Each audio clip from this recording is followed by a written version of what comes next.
जनता के बीच में ये भारतीय जनता पार्टी की भ्रष्ट सरकार, जो महंगाई चरम सीमा पे है, किसानों के साथ जो अत्याचार हो रहे हैं, किसानों की जो बर्बादी करी जा रही है, माँ बहनें सुरक्षित नहीं है सरकार में। जब माँ बहन सुरक्षित नहीं है तो आम मानव क्या करेगा? नहीं, 3 तलाक पे मुस्लिम महिला वोट नहीं देगी, ये तो बीजेपी वालों का 8 नंबर बना हुआ है।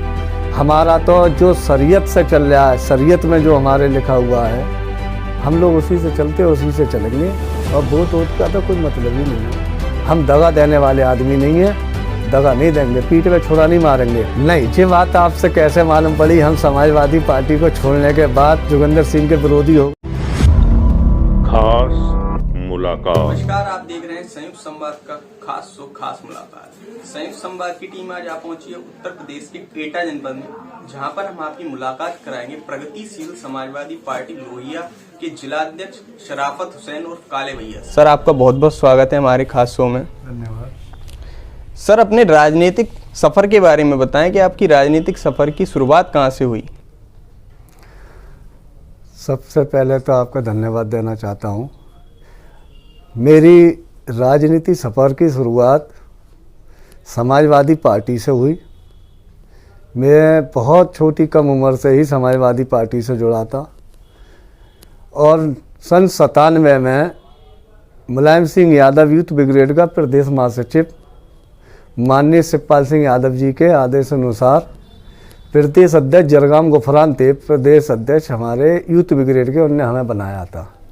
उसी टाइम से मैं समाजवादी पार्टी में सक्रिय रहा और कुछ अभी समय पहले लगभग 4-4.25 साल होने आ गई निकाय चुनाव की। समाजवादी पार्टी से मेरी पत्नी चुनाव लड़ी थी। कुछ कारणों से यहाँ चुनाव में पार्टी के कुछ लोगों ने गद्दारी करके चुनाव हरा दिया था, तो मैं समाजवादी पार्टी छोड़ दी थी। मगर आस्था मेरी समाजवादी पार्टी में ही रही, माननीय मुलायम सिंह यादव जी में रही, माननीय शिवपाल सिंह यादव जी में रही। तो इसलिए समाजवादी को मैं छोड़ना पाकर समाजवादी में ही रहा। तो मेरी राजनीति सफ़र का ये शुरुआत है और यहाँ पर ही एंड है। प्रगतिशील समाजवादी पार्टी में ही अब मैं रहूँगा और इसी में ही रहूँ लास्ट तक।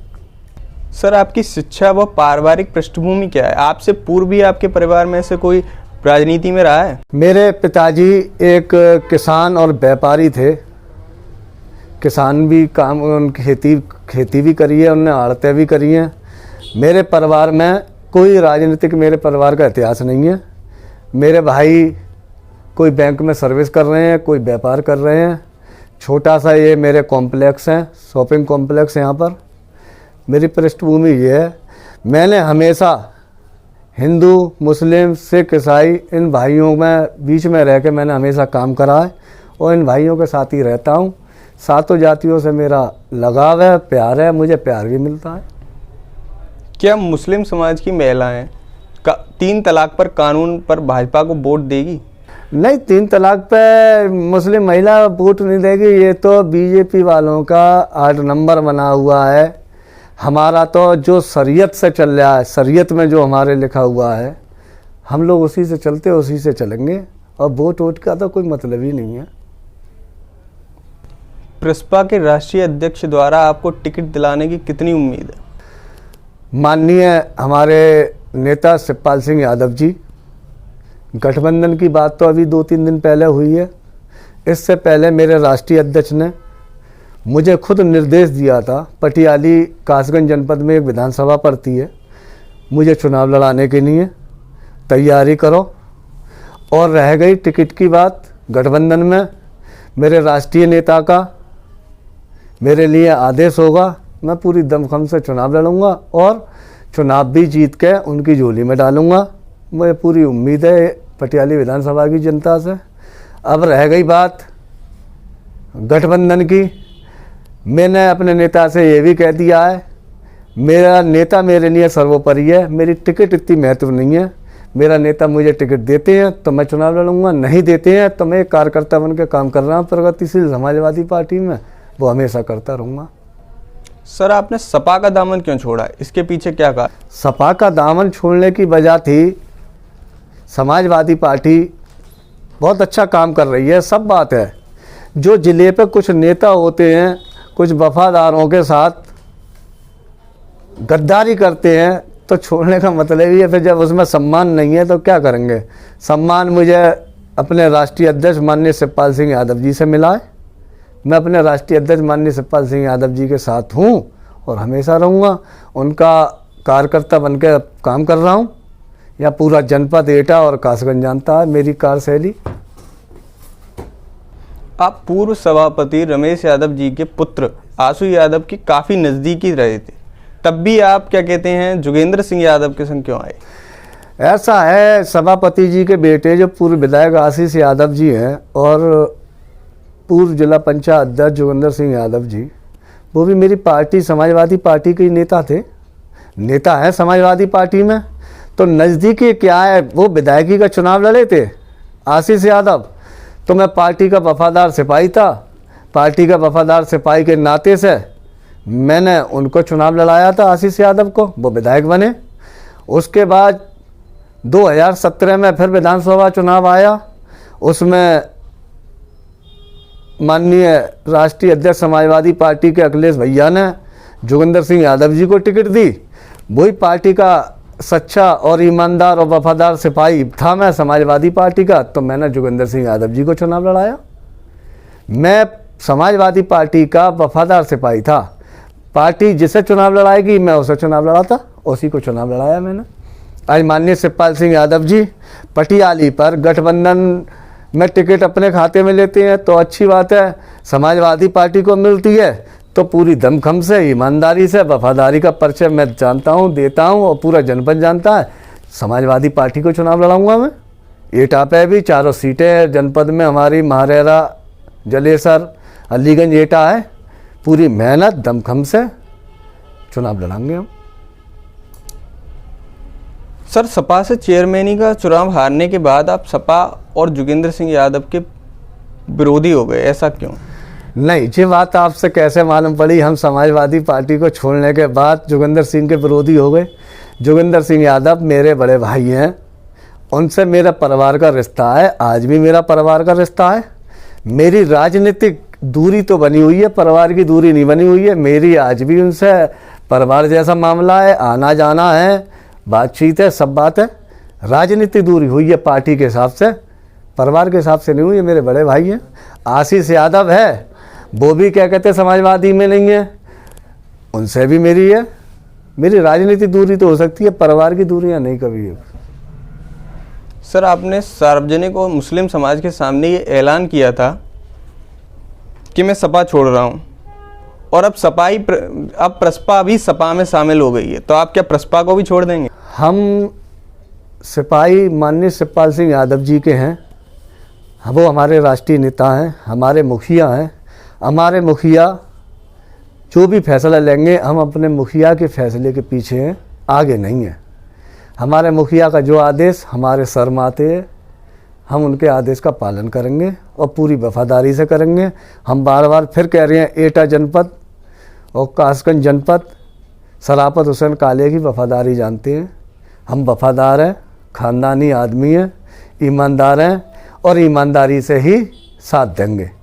हम दगा देने वाले आदमी नहीं हैं, दगा नहीं देंगे, पीठ में छुरा नहीं मारेंगे। हम जिसके लिए हैं उसके लिए पूरी तरह से समर्पित हैं। सर अगर आपको विधानसभा इलेक्शन में टिकट नहीं मिली तो आप क्या करेंगे? विधानसभा इलेक्शन में हमें टिकट नहीं मिली तो हम क्या करेंगे? हमारे राष्ट्रीय अध्यक्ष जी माननीय शिवपाल सिंह यादव जी हमारे मान सम्मान की लड़ाई लड़ रहे थे। वो चाहते थे हमारे कार्यकर्ताओं का सम्मान हो। हमारे कार्यकर्ता क्यों? वो हमारे मुखिया हैं। मुखिया ने अपने परिवार का सम्मान के लिए करा, यानी कि हम लोगों के लिए। अब हमको टिकट नहीं मिलती है पटियाली विधानसभा पे। हम फिर भी आपसे कह चुके और कह रहे हैं, हमारा फैसला हमारे राष्ट्रीय अध्यक्ष जी लेंगे। टिकट नहीं मिलती है, टिकट समाजवादी पार्टी के खाते में जाती है, तो हम पूरे तन मन धन से ईमानदारी से चुनाव लड़ेंगे। ये हमारे और हमारे राष्ट्रीय अध्यक्ष जी का प्रण है। सर सोशल मीडिया पे ये खबर है कि आपको पटियाली क्षेत्र से सीट मिल सकती है। सर पटियाली क्षेत्र में और कितने मुस्लिम दावेदार हैं? पटियाली विधानसभा जो है उसमें समाजवादी पार्टी से कई मुस्लिम दर्जनों के हिसाब से टिकट मांग रहे हैं, मगर पटियाली विधानसभा में प्रगतिशील समाजवादी पार्टी के गठबंधन में टिकट आती है तो हमें उम्मीद है माननीय राष्ट्रीय अध्यक्ष शिवपाल सिंह यादव जी हमें ही प्रत्याशी बनाएंगे। सर 2022 के चुनाव में आपकी क्या रणनीतियाँ रहेंगी, क्या लेकर आप जनता के बीच जाएंगे?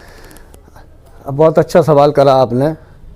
2022 में हम जनता के बीच में ये भारतीय जनता पार्टी की भ्रष्ट सरकार, जो महंगाई चरम सीमा पे है, किसानों के साथ जो अत्याचार हो रहे हैं, किसानों की जो बर्बादी करी जा रही है, माँ बहनें सुरक्षित नहीं है सरकार में।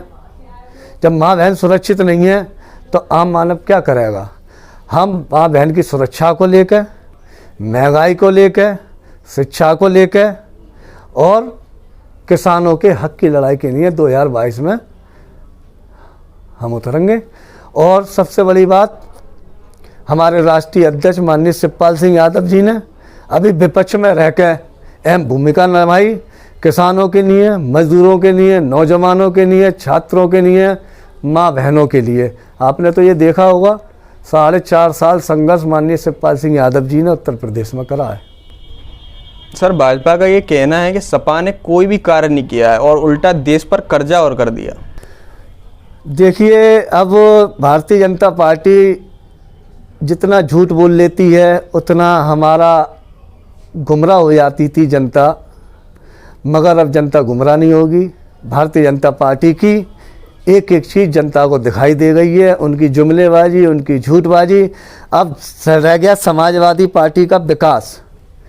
समाजवादी पार्टी 2012 में जब सरकार बनाई थी तो आज जो सड़कें बनी हुई हैं, पुल बने हुए हैं, एक्सप्रेस वे बने हुए हैं, ख़ास तौर से एटा में जवाहर परियोजना जो इतनी बड़ी आई, जितने भी रोड बने हुए हैं सब समाजवादी पार्टी सरकार के हैं। माननीय शिवपाल सिंह यादव PWD मिनिस्टर थे, तो आप उठा लीजिए, आगरा रोड हो, अलीगंज रोड हो, गंडरवारा, सावर, कासगंज, कोई सुकावार रोड हो, जो माननीय शिवपाल सिंह यादव जी के बनाए हुए हैं। और यहाँ तक नहर, बम्बे जितने भी दिखाई दे रहे हैं माननीय शिवपाल सिंह यादव जी के दिए हुए हैं। जो समाजवादी पार्टी की सरकार थी वो आज विकास दिखाई दे रहा है आपके सामने, नया कोई और विकास तो हुआ नहीं है। सर पटियाली से अगर आपको टिकट मिल जाती है तो पटियाली के जनता के लिए आपकी क्या क्या सौगातें रहेंगी? देखिए, माननीय शिवपाल सिंह यादव जी के नाम पर मैं चुनाव लड़ूंगा पटियाली पे। माननीय हमारे राष्ट्रीय नेता शिवपाल सिंह यादव जी का हमें आशीर्वाद मिला तो हमें पटियाली विधानसभा में कुछ कहने की ज़रूरत नहीं है। हजारों करोड़ों रुपया पटियाली विधानसभा में 2012 की जब सरकार समाजवादी पार्टी की बनी थी तो माननीय शिवपाल सिंह यादव ने विकास कराया था, जो अभी तक विकास हुआ नहीं। ये आप पटियाली विधानसभा में देख लीजिए। पटियाली विधानसभा की जनता हिंदू, मुस्लिम, सिख, ईसाई बता देगी ये शिवपाल सिंह यादव जी का कराया हुआ विकास है। सपा के गढ़ कहे जाने वाले क्षेत्रों में अभी कमल का झंडा फहरा रहा है। सपा और बसपा के नेता पुनः मिलकर काबिज होने की तैयारी कर रहे हैं। देखते हैं इससे इनमें कितनी सफलता मिलती है। तो सर आपका बहुत बहुत धन्यवाद है हमारे शो में आने के लिए।